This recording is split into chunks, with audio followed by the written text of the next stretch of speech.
کتاب الوضوء بسم اللہ الرحمن الرحیم باب فی الوضوء ما جاء فی قول اللہ تعالی اذا قمتم الی الصلاة فاغسلوا وجوہکم وایدیکم الی المرافق وامسحوا برؤوسکم وارجلکم الی الکعبین۔ قال ابو عبد اللہ وبین النبی صلی اللہ علیہ وآلہ وسلم ان فرض الوضوء مرتن وتوضأ ایضا مرتين وثلاثا ولم يزد على ثلاث وكره اهل العلم الاسراف فيه وان يجاوزوا فعل النبي صلی اللہ علیہ وآلہ وسلم۔ الجامع الصحیح للبخاری کتاب الوضوء۔ اور نا یہاں پر کچھ نسخوں میں تو کتاب الوضوء ہی ہے اور کچھ نسخوں میں کتاب الطہارہ ہے۔ اب یہاں پر دو لفظ استعمال مختلف نسخوں میں کیے گئے ہیں، لیکن جامعیت کے اعتبار سے لفظ طہارت یہ زیادہ وسعت کا حامل ہے، چونکہ وضو کے اندر تو مخصوص اعضاء کو دھونا اور اس کے ساتھ جو طہارت حاصل ہوتی ہے صرف وہی ہوتی ہے، لیکن جب لفظ طہارت کا استعمال کیا جاتا ہے تو پھر اس کے اندر تیمم بھی آ جاتا ہے، وضو بھی آ جاتا ہے، غسل بھی آ جاتا ہے، یہ ساری چیزیں پھر اس کے اندر جو طہارت کا لفظ استعمال کیا جاتا ہے تو پھر وہ نجاست حقیقی نجاست حکمی سے پاکیزگی کے حصول کا سارا معاملہ ہی آ جاتا ہے۔ لہٰذا یہاں پر جن کتابوں میں کتاب الطہارہ ہے اس کے اندر وسعت ہے، کتاب الوضوء کے اندر وہ وسعت موجود نہیں۔ تاہم جو عمل کر کے ہم نماز ادا کرتے ہیں، چونکہ وضو کے بغیر تو نماز نہیں ہوتی جیسا کہ روایات میں آ رہا ہے، وہ جو ہم عمل کر رہے ہوتے ہیں وہ عمل ہو چکا ہوتا ہے، اسے کہتے ہیں وضو، واو پر پیش کے ساتھ، ضمے کے ساتھ، وضو واو پر پیش ہے۔ اور جو پانی استعمال ہم کرتے ہیں اسے کہا جاتا ہے وضو، واو پر زبر ہے۔ اور جو برتن استعمال کیا جاتا ہے اسے کہتے ہیں وضو، وضو، وضو اور وضو، یہ تین لفظ استعمال کیے جاتے ہیں۔ اب یہاں پر اللہ جل جلالہ نے قرآن مقدس میں ارشاد فرمایا اذا قمتم الى الصلاة فاغسلوا وجوہکم وایدیکم الى المرافق وامسحوا برؤوسکم وارجلکم الى الکعبین، کہ جس وقت تم نماز کی طرف کھڑے ہو تو پھر کیا ہے، فاغسلوا، اپنے چہروں کو دھو، اپنے ہاتھوں کو کونیوں تک دھو، اپنے سروں کا مسح کرو، اپنے پاؤں کو ٹخنوں تک دھوو، یہ حکم ہے۔ دیکھیں اس میں اذا قمتم الی الصلاۃ فاغسلوا، پہلی بات تو یہ ہے کہ حکم تو ہے فاغسلوا وجوہکم، اپنے چہروں کو دھو، مگر ہم کیا کرتے ہیں، ہم تو پہلے ہاتھوں کو دھوتے ہیں، پھر کلی کرتے ہیں، پھر اس کے بعد ناک میں پانی ڈالتے ہیں، استنشاق کرتے ہیں، پھر کہیں جا کر اگلے مرحلے پر چہرے کو دھوتے ہیں۔ اور اللہ جل جلالہ نے کیا فرمایا، فاغسلوا وجوہکم وایدیکم الی المرافق، اپنے چہروں کو دھوو۔ تو پھر ہمیں چاہیے تو یہ نہ کہ جیسے ہی جائیں، جیسے آج کل ٹوٹیوں کا رواج ہے، جائیں لیں اور چہرے کو دھوئیں، پھر کونیوں تک دھوئیں، پھر سر کا مسح ہے، پھر تاکہ قرآن مقدس کی سائد پر عمل تو ہو۔ مگر ہمارے وضو کی تفصیل کیا ہے، پہلے ہاتھوں کو دھوتے ہیں، پھر کلی کرتے ہیں، پھر ناک میں پانی ڈالتے ہیں۔ اصل میں یہ ہوتا ہے کہ وضو، اب اس کا جواب یہ ہے کہ وضو کا کام یہ ہے کہ اس کے ذریعہ سے ہم طہارت حاصل کرتے ہیں، اور پانی ایسا ہونا چاہیے جو پاک ہو۔ پانی پاک وہی کر سکے گا جو بذات خود بھی تو پاک ہو، اس کے اندر نجاست نہ ہو۔ اچھا، نجاست جو ہوتی ہے وہ پانی پر تین طرح سے غالب آتی ہے۔ نجاست پانی پر وہ تین طرح اپنا رنگ اثر دکھاتی ہے۔ نمبر ایک، یا تو نجاست گری ہوئی اس کا رنگ پیدا ہو جاتا ہے۔ مثال کے طور پر پانی پڑا ہوا ہے، تو وہ اس کے اندر گوبر پڑ جائے. پہلی بات ہے کثیر پانی وہ تو پلید نہیں ہوتا، یہاں پر گوبر پڑا بھی ہے، مگر جو قلیل پانی ہے تو وہاں پر تھوڑا پانی ہے، جیسے یوں سمجھے 2-4 جگ پڑے ہوئے ہیں. دیکھیں وہ تو تھوڑی سی غلاظت بھی گر گئی ہے تو وہ تو پلید ہو گیا، اس کے ساتھ اب ہم نہیں کر سکتے نا. یہ وہ زیادہ پانی ہو، اس کے اندر گوبر گر گیا مثال کے طور پر. دیکھیے یہاں پر گوبر کی بعض اوقات کثرت ہوتی ہے کہ وہ گوبر کا رنگ بھی پانی پر غالب آ جاتا ہے. بعض اوقات رنگ غالب نہیں آتا بلکہ وہ ذائقہ بدل دیتا ہے. کبھی ایسا ہوتا ہے کہ اس کے اندر بو پیدا ہو جاتی ہے. اور یہ جو ہم کام کرتے ہیں، ہاتھوں کو دھوتے ہیں، اصل میں ہاتھوں کو دھو کر ہم تجزیہ کرتے ہیں کہیں اس پانی پر کوئی رنگ غالب تو نہیں آ گیا. پھر ہم کلی کرتے ہیں، پھر یہ تجزیہ کرتے ہیں کہ کیا کہیں ایسا تو نہیں کہ کوئی نجاست گری ہوئی ہو اور وہ اس کے ذائقے پر غالب آ گئی ہو، اسے وہ ذائقہ بدل دیا ہو. ہم اس کو ناک میں پانی ڈالتے ہیں. ناک میں پانی ڈالنے کا یہ ہوتا ہے تجزیہ، ہم یہ کیا کرتے ہیں کہ ناک میں پانی ڈالا جاتا ہے. تجزیہ کیا ہوتا ہے؟ تجزیہ یہ ہوتا ہے کہیں اس کے اندر مہک تو پیدا نہیں ہو گئی. گویا کہ اس کے جس وقت ہم ہاتھوں کو دھو لیتے ہیں ہمیں تسلی ہو جاتی ہے کہ رنگ اس پر کوئی نہیں چڑھا ہوا. جب ہم کلی کرتے ہیں ہمیں یقین ہو جاتا ہے کہ اس کا ذائقہ بدلا ہوا نہیں ہے. جب ہم اس پانی کے ساتھ استنشاق کرتے ہیں، ناک میں پانی ڈالتے ہیں، جھاڑ دیتے ہیں، ہمیں یقین ہو جاتا ہے کہ اس کی بو بدلی ہوئی نہیں ہے. اب ہمیں تسلی ہو گئی، اب کہتے ہیں بسم اللہ الرحمن، اب ہم چہرے کو دھونا شروع کر دیتے ہیں. تو چہرے تک یہ جتنے بھی ہیں پہلے مقدمات اصل میں چہرہ دھونے کے ہی مقدمات ہیں.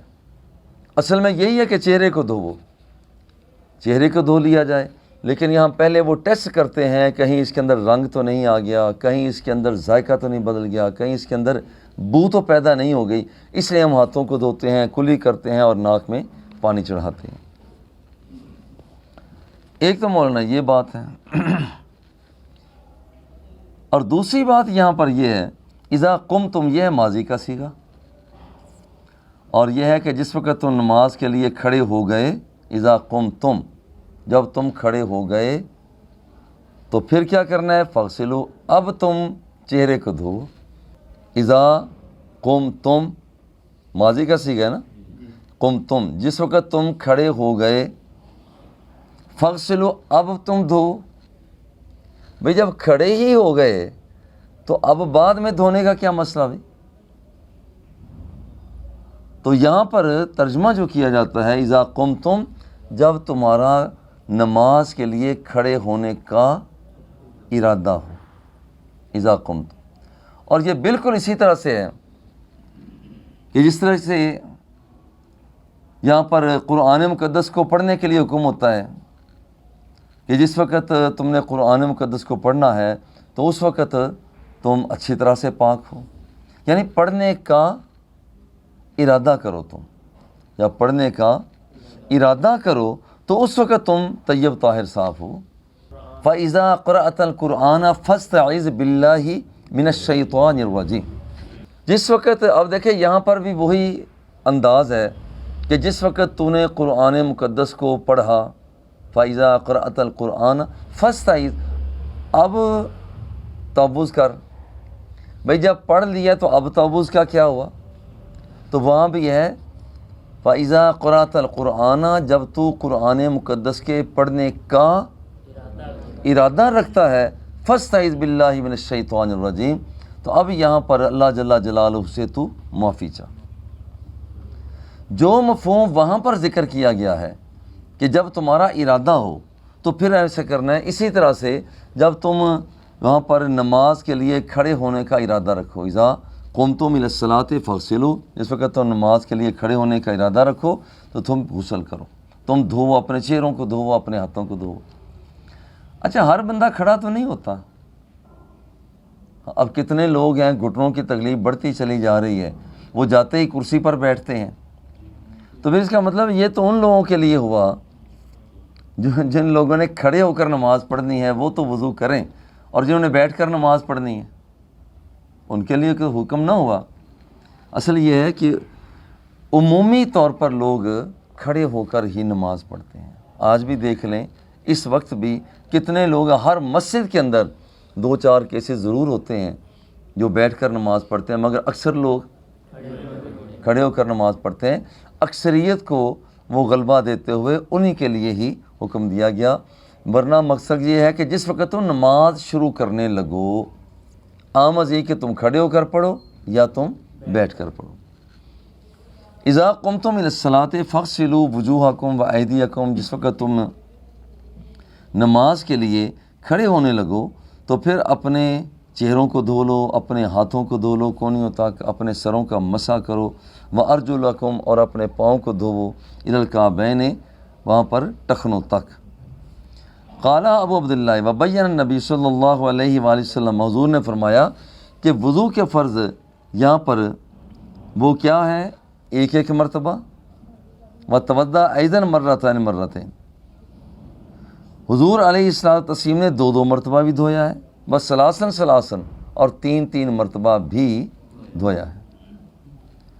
اب یہاں پر 3 طرح سے آ رہے ہیں مولانا، مطلب یہ ہے کہ یہاں پر آیت کریمہ کا مطلب یہ ہے هو الغسل مرتن، یعنی ایک مرتبہ بھی۔ اگر ہمارے یہاں آج کل ٹوٹیاں لگی ہوئی ہیں، ان کے نیچے ہم ہاتھ کر دیتے ہیں، چہرہ کر دیتے ہیں، وہ ہمیں نہیں احساس ہوتا کہ ہم پانی کتنا استعمال کر رہے ہیں۔ جب اگر لوٹے میں پانی لیا جائے پھر اسی کے ذریعہ سے ہم وضو کرتے ہیں، اس وقت تجزیہ صحیح ہوتا ہے۔ وہ ایک مرتبہ بھی یہ ہوتا ہے وضو کے اندر تخفیف۔ حضور علیہ السلام نے کبھی وضو کے اندر تخفیف فرمائی ہے اور کبھی آپ نے مبالغہ فرمایا۔ تخفیف فرمایا تو ایک مرتبہ ہی ہاتھوں کو دھو لیا ہے۔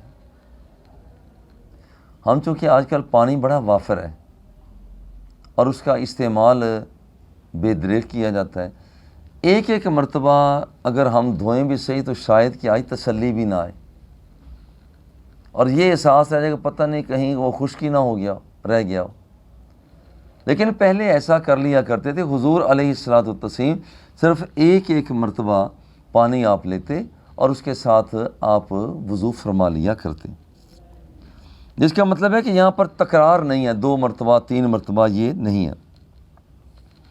ہاں البتہ اگر زیادہ کیا جائے گا، 2 مرتبہ کر لیا، 3 مرتبہ کر لیا، اس سے زیادہ نہ کیا جائے، مبالغہ نہ کیا جائے، تو یہ ندب ہے، مستحب میں آ جاتا ہے کہ ہاں ٹھیک ہے کہ یہ آپ نے عمل کیا۔ یہ لے کہ حضور علیہ السلام وہاں پر آپ سرکار دو عالم صلی اللہ علیہ وآلہ وسلم اکثر و بیشتر ایسا عمل فرمایا کرتے تھے کہ جس کے اندر ندب پایا جاتا، یعنی نفس جواز کے لیے حضور نے یہ فرما دیا کہ اگر پانی لے کر 1 مرتبہ بھی اپنا اچھی طرح سے چہرہ دھو لو گے تو تمہارے لیے کافی ہے۔ اس طرح سے 1 مرتبہ لے کر وہ پانی کے ساتھ وہ مکمل طور پر کہ ہر جگہ پر پانی کی سپلائی ہو جائے، کافی ہے۔ لیکن مستحب عمل یہ ہے کہ 2 مرتبہ یا 3 مرتبہ ایسا کیا جائے۔ جب حضور علیہ السلام نے وضو میں تخفیف کرنا ہوتی تھی، جیسے سفر پہ تشریف لے جا رہے ہوتے، تو آپ سرکار دو عالم صلی اللہ علیہ وآلہ وسلم آپ تخفیف کے ساتھ ہی عمل کیا کرتے تھے، تخفیفی عمل کیا کرتے، یہ نفس جواز ہے۔ اور حضور علیہ السلام کبھی بھی وضو کے بغیر نہیں رہا کرتے تھے۔ اور یہ دیکھیے وضو کا جو عمل ہے یہ صرف ہمارے ہاں ہی نہیں بلکہ اگر ہم سابقہ امتوں کو دیکھتے ہیں تو وضو کا عمل وہاں بھی پایا جاتا ہے۔ سیدہ سارہ رضی اللہ تعالی عنہا، آپ کو جس وقت آپ ہجرت کر کے آگے بڑھے ہیں، وہاں پر چاہا کہ وہاں پر وہ دشمن نے وہ نظر دوڑانی چاہی، تو پھر ایسے حالات میں حضرت ہاجرہ رضی اللہ تعالیٰ عنہ، تو دیکھیے وہاں پر آپ نے کیا کیا تھا، آپ نے کام یہ کیا کہ وضو کیا، وضو کر کے اللہ کی بارگاہ میں دعا مانگی کہ یا اللہ تو جانتا ہے، حالانکہ رابطہ تو ویسے بھی کیا جا سکتا ہے، مگر سیدہ نے رابطہ کیسے کیا؟ پہلے وضو کیا ہے اور وضو کرنے کے بعد پھر رب سے رابطہ کیا ہے، یا اللہ یہ آدمی بد نظری رکھتا ہے تو اسے تو ہی سنبھال، اور ایسا اسے سنبھالا، ایسا سنبھالا، آگے بڑھتا ہے تو پیش رفت کر ہی نہیں سکتا، جس کا مطلب ہے کہ یہ وضو کا عمل ہے، یہ سابقہ قوموں میں بھی یہ پایا جاتا رہا ہے۔ دیکھیں مولانا یہاں پر ایک ایک مرتبہ بھی ہے، دو دو مرتبہ بھی ہے، تین تین مرتبہ بھی ہے، وَكَرِهَ أَهْلُ الْعِلْمِ الْإِسْرَافَ فِيهِ، اور اہل علم نے اس سے زیادہ کرنا وہ فضول خرچی کہا ہے، اسراف کہا ہے۔ اگر بندہ کوئی نہر کے کنارے پر بھی بیٹھا ہوا ہے تو پانی کا اسراف تو وہاں پر بھی نہ کرے، دریا کے کنارے پر بیٹھا ہوا ہے تو پانی کا اسراف وہاں بھی نہ کرے۔ آج کل ہم سے یہ نہایت سستی ہوتی ہے، یہ بچے یہاں پر بیٹھ کر جو کپڑے دھوتے ہیں، اگر یہ آپ اپنے ذمہ لے لیں اپنے اپنے طور پر کہ ٹوٹی ضائع چل رہی ہو تو آپ نے بند کرنا ہے، یہاں پر ٹوٹی بعض اوقات پتہ نہیں چلتا تو وہاں پر ٹوٹی چل رہی ہوتی ہے تو آپ احساس دلائیں، مجھے بتائیں کہ یہ زائد پانی چل رہا ہے تاکہ ہم فوری طور پر ٹھیک کروائیں۔ اچھا، وَكَرِهَ أَهْلُ الْعِلْمِ الْإِسْرَافَ فِيهِ، اہل علم نے اس کے اندر اسراف کو ناپسند جانا ہے، اور اسراف کیا ہے؟ وَأَن يُجَاوِزُوا فِعْلَ النَّبِيِّ صلی اللہ علیہ وسلم، جو کام حضور علیہ الصلاۃ والتسلیم نے کیا ہے اس سے بڑھ کر کام کیا جائے۔ اگرچہ وضو تو ہو ہی جائے گا لیکن بڑھ کر کام نہ کیا جائے۔ باب لا تقبل صلاۃ بغیر طہور، دیکھیے کوئی نماز بغیر طہارت کے قبول نہیں ہوتی، وہاں پر حصی طہارت بھی ہونی چاہیے اور حکمی طہارت بھی ہونی چاہیے۔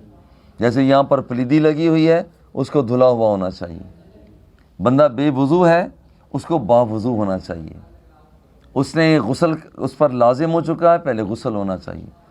غرض یہ لا تقبل صلاۃ بغیر طہور، نماز جو ہے یہ بغیر طہارت کے نماز قبول ہی نہیں ہوتی۔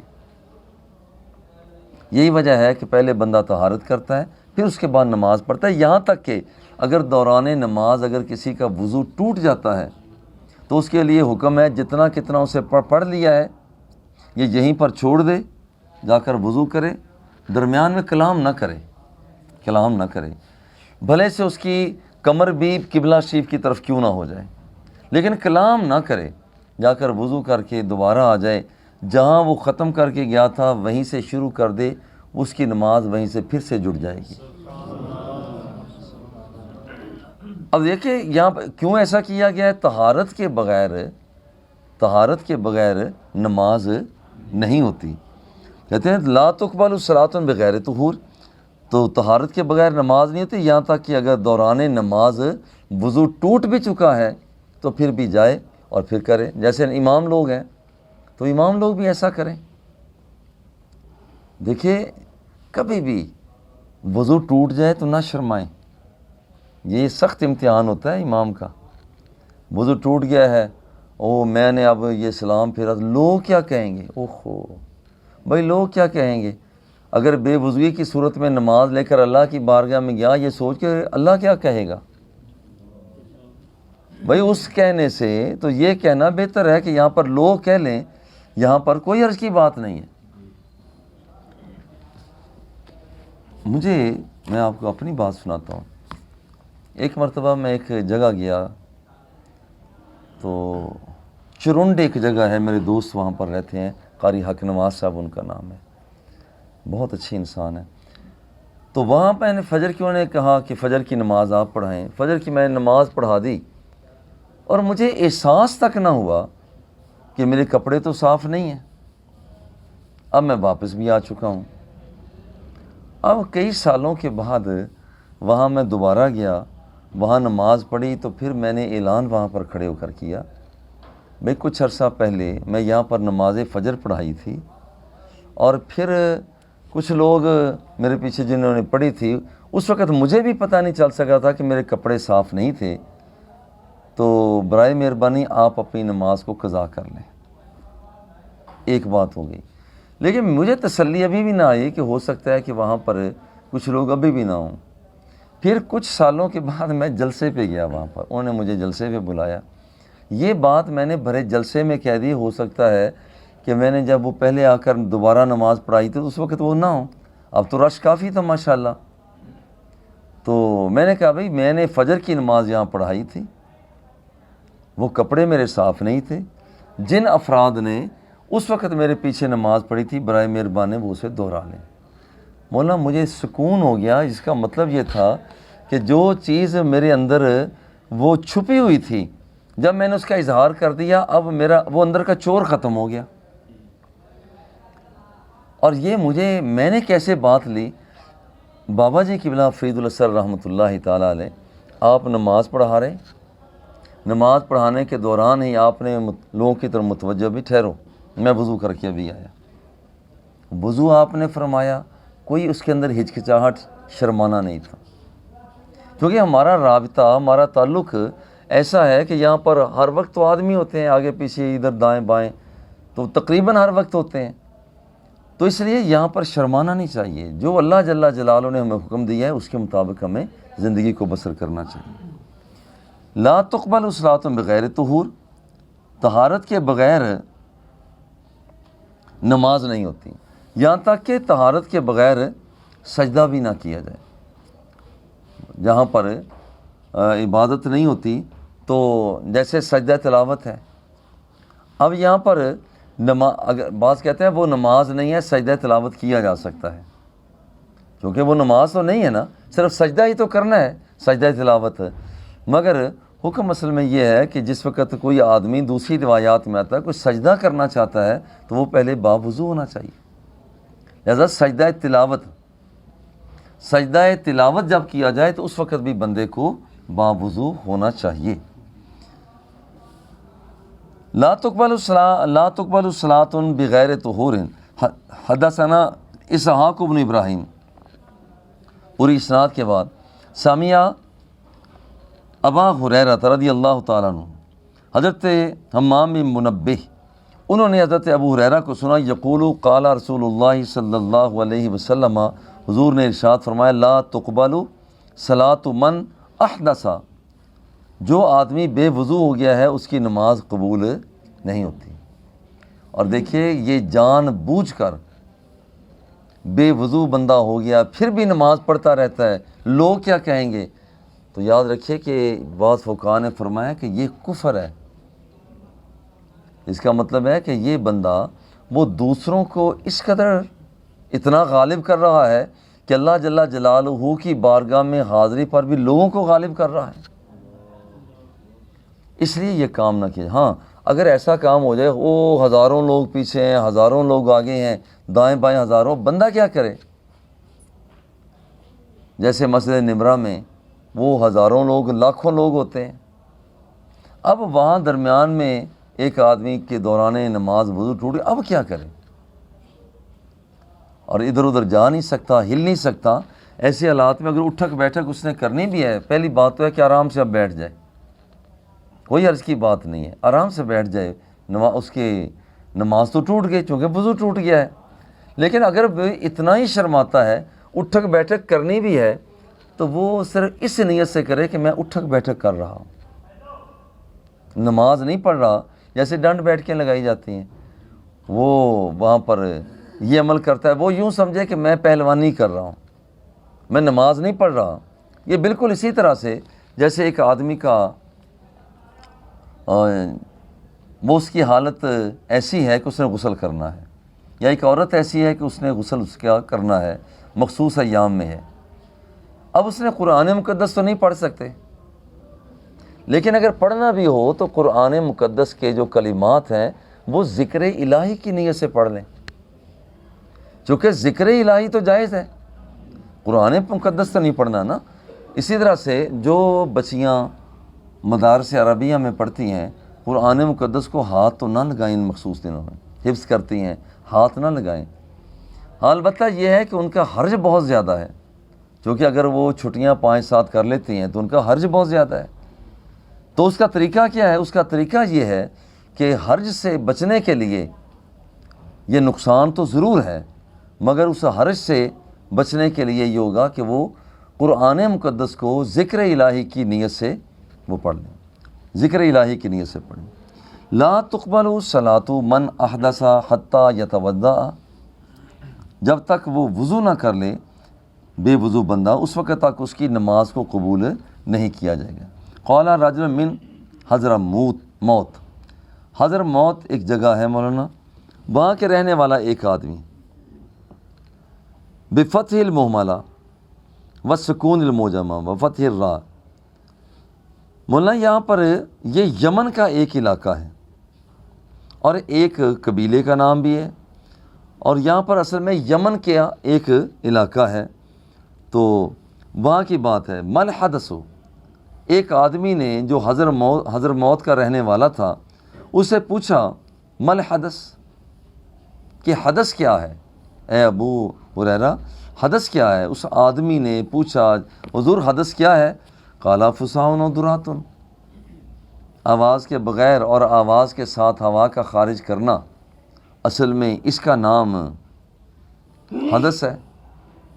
اس کا مطلب ہے کہ یہاں پر بے وضوئی کب ہوگی؟ جس وقت ہوا خارج ہو جائے، خواہ وہ آواز کے ساتھ ہوا خارج ہو یا بغیر آواز کی۔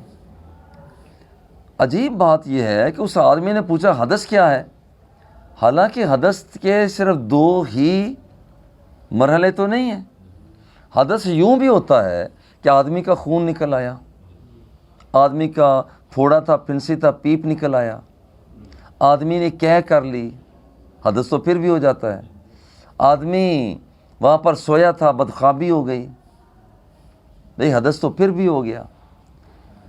حدث تو تب بھی ہو جاتا ہے کہ جس وقت کوئی آدمی وہ ہوا کو خارج کرتا ہے، تب بھی ہو گیا۔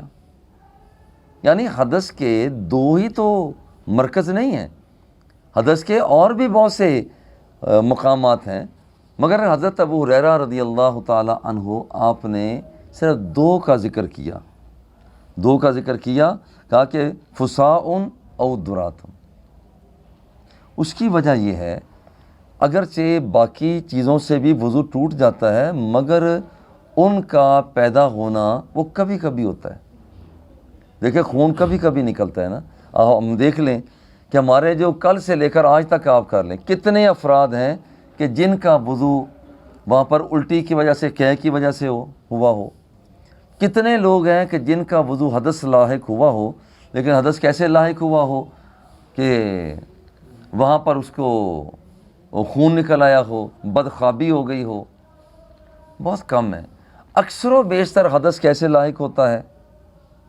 اکثر و بیشتر حدث لاحق ہوتا ہے فصاء اور درات، یعنی ہوا خارج ہونے کے ساتھ۔ دیکھیں پیشاب کے ساتھ بھی کم ہی حدث لاحق ہوتا ہے، پیشاب کے ساتھ بھی کم ہوتا ہے، زیادہ جو حدث لاحق ہوتا ہے وہ ہوا کے خارج ہونے کے ساتھ ہوتا ہے، آواز کے ساتھ ہو یا بغیر آواز کے۔ لہٰذا حضرت ابو ہریرہ رضی اللہ تعالی عنہ حضرت ابو ہریرہ رضی اللہ تعالی عنہ آپ نے دو چیزوں کا ذکر فرمایا جو کہ عموماً جن کی وجہ سے حدث لاحق ہوتا ہے۔ فضل الوضوء، مولانا یہاں پر وضو کی فضیلت کا ذکر کیا جا رہا ہے اور ایمانداروں کا ذکر کیا جا رہا ہے۔ والغر المحجلون من آثار الوضوء، وضو کے آثار کی وجہ سے، وضو کی کرامت کی وجہ سے قیامت کے دن اللہ جل جلالہ ایمانداروں کے چہروں کو بھی روشن کر دے گا، ان کے ہاتھوں اور پاؤں کو بھی روشن کر دے گا۔ اس لیے باوضو ہو کر رہنا یہ اللہ جل جلالہ کی طرف سے کسی بھی انسان پر بہت بڑا کرم ہے۔ ویسے غرن کا مطلب ہوتا ہے وہ جو گھوڑے کی پیشانی پر ایک سفیدی سی ہوتی ہے، اسے کہا جاتا ہے الغر۔ محجل کہا جاتا ہے کہ وہ آدمی وہ شخص کہ جس کے جیسے گھوڑے ہوتے ہیں، ان کے ہاتھ پاؤں ان کے اندر سفیدی ہو۔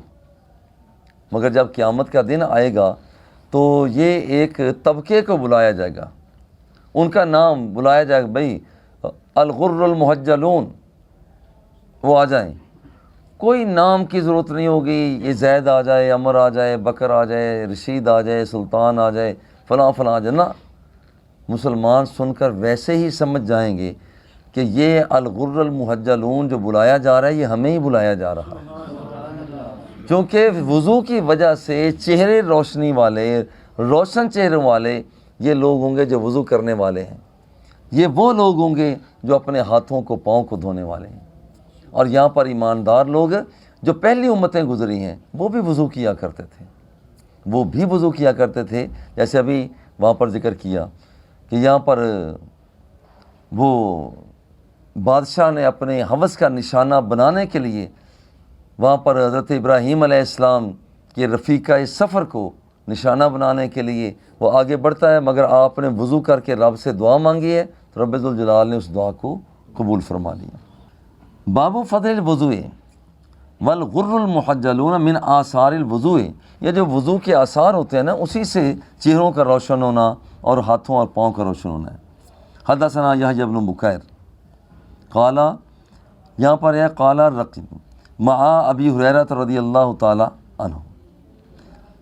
دیکھیے حضرت نعیم مجمل یہ فرماتے ہیں کہ میں ایک مرتبہ حضرت ابو ہریرہ کے ساتھ مسجد کی چھت پر چڑھا، فتودع، یہاں پر وضو فرمایا، قال انی سمعت رسول اللہ صلی اللہ علیہ وآلہ وسلم یقول، آپ فرماتے ہیں ان امتی یدعون یوم القیامہ، کہ قیامت کے دن میری امت کو بلایا جائے گا، مگر بلانے کا سٹائل کیا ہوگا؟ یوم القیامت غرم محجلین من آثار الوضو، وضو کی وجہ سے جن کے چہرے روشن ہیں، جن کے ہاتھ پاؤں روشن ہیں، آ جائیں، جنت کے دروازے کھلے ہوئے ہیں۔ اب یہ وہ آواز دی جائے گی ان لوگوں کے لیے جو لوگ باوضو رہے، اور فرمایا فمن استطاع منکم ان یطیل غرتہ فلیفعل، اور جو اپنی غرہ، جو اپنی روشنی کو لمبا کرنا چاہتا ہے وہ کر لے۔ اب لمبا کرنا چاہتا ہے، ایک روایت کے مطابق حضرت ابو ہریرہ نے جب یہ روایت آپ عطا فرماتے ہیں تو اس وقت آپ نے ہاتھوں کو بغلوں تک دھونا شروع کر دیا۔ انہوں نے کہا جناب یہ کیا؟ انہوں نے کہا جی یہ ہے حدیث نہیں ہے کہ وہ روشنی کو جو لمبا کرنا چاہتا ہے تو میں اپنی روشنی کو لمبا کرنا چاہتا ہوں۔ دیکھیے باقی صحابہ کرام نے یہ عمل نہیں کیا، جس بات کو وہ باقی صحابہ کرام سمجھے حضرت ابو ہریرہ رضی اللہ تعالی عنہ کسی اور طرح سے سمجھے، اور مجھے محسوس ہوتا ہے کہ یہاں پر انہوں نے یہ سمجھ کر بھی اگر یہ کام کیا ہے تو قیامت کے دن یہ بغلوں تک ہی روشن نظر آئیں گے، کیونکہ انہوں نے وہ مجتہد یا مصیب ہوتا ہے یا مخطئ ہوتا ہے، یا صحیح مقام تک پہنچتا ہے یا وہاں نہیں پہنچتا، جب صحیح نہ بھی پہنچے ثواب اسے بھی دستیاب ہوتا ہے، اور آنا عند ظن عبدی بی، اور اللہ فرماتا ہے میں تو اپنے بندے کے خیالوں کے ساتھ ہوا کرتا ہوں۔ تو ان کا یہ نظریہ ہے، لیکن باقی صحابہ کا مطلب یہ تھا کہ یہاں پر کوئی چاہتا ہے تو پھر لمبا کرے، جو چاہتا ہے سفیدی زیادہ ہو تو بھئی وہ وضو زیادہ کرے، یہ مطلب ہے اس کا۔ یہ نہیں کہ وہاں پر وہ پاؤں تک دھونا ہے ٹخنوں تک تو وہ گھٹنوں تک دھو لے، یہ بات نہیں ہے۔ اور اس نے چہرے کو دھونا ہے وہاں پر کانوں کی لو تک، او ساری گردن تک پیچھے تک دھو لے، نہیں یہ نہیں ہے۔ مقصد یہ ہے کہ جو روشن اپنے چہروں کو کرنا چاہتا ہے، اب یہ وہ خدائی کریم ہے، لوگ رنگ گورا کرنے کے لیے کرتے ہیں نا مولانا، تو یہ وہ کریم ہے کہ ان کریموں کا اثر صرف قبر سے پہلے ہوتا ہے، یہ کریمیں پھر جواب دے جاتی ہیں، مگر وضو وہ کریم ہے، اس کریم کی طرف سے یہ کریم ہے جو بندوں کو کریم کر دیتی ہے، اور یہ ہے کہ جو اس کریم کا استعمال کرتا ہے اس کا اثر قبر میں بھی ہوتا ہے اور اس کا اثر حشر میں بھی ہوتا ہے۔ فقال انی سمعت رسول اللہ صلی اللہ علیہ وآلہ وسلم، میں نے حضور سے سن رکھا ہے کہ میری امت کو بلایا اس انداز میں جائے گا، اور یہاں پر وضو کے آثار کی وجہ سے وہاں پر قیامت کے دن یہاں پر روشنی ہوگی۔ ان فمن استطاع منکم ان یطیل غرتہ فلیفعل، جو اسے لمبا کرنا چاہتا ہے اس روشنی کو وہ کر لے۔ اب وہ اس کی لمبائی اس کے کرے گا تو پھر اس کو دنیا میں آخرت میں اس کا فائدہ ہی ہوگا۔ اور جو آدمی باوضو رہتا ہے وہ حضور علیہ الصلوۃ والتسلیم کے کہے کے مطابق بھی ہوتا ہے، اور آپ سے پہلے جو امتیں گزر چکی ہیں، جو پہلے امتیں گزر چکی ہیں، وہ گزری ہوئی امتیں وہ بھی باقاعدہ وضو فرمایا کرتی تھیں، اور جو وضو کرنے والے ہوں گے بطور خاص، یہ نسخہ جو قیامت کے دن بلایا جائے گا وہ حضور علیہ الصلوۃ والتسلیم کی امت کو بلایا جائے گا۔ وصلی اللہ تعالی علی حبیبہ و آلہ وسلم۔